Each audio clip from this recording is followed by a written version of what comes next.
के खानुहुन्छ तपाईले? के खाने नि, खानेकुरा खाइन्छ नि। भात खाइन्छ। भात त खान मैले अलि मोटो भएर भात खान त छोड्यो। अब सानातिनो खिचडी मिचडी जे पाए खाइन्छ। तपाईलाई एकदमै मन पर्ने खाना के हो? केही पनि छैन, मलाई जे पाए खान्छ म।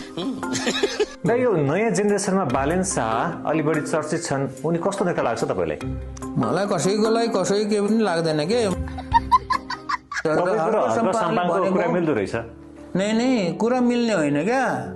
अब यो सहर बजारमा बस्नेलाई श्रमदान भन्ने कुरा चाहिँ त्यति थाहा छैन क्या। गाउँमा कुनै कामहरू गर्नु पर्यो भने गाउँघरमा श्रमदान गर्ने चलन हुन्छ।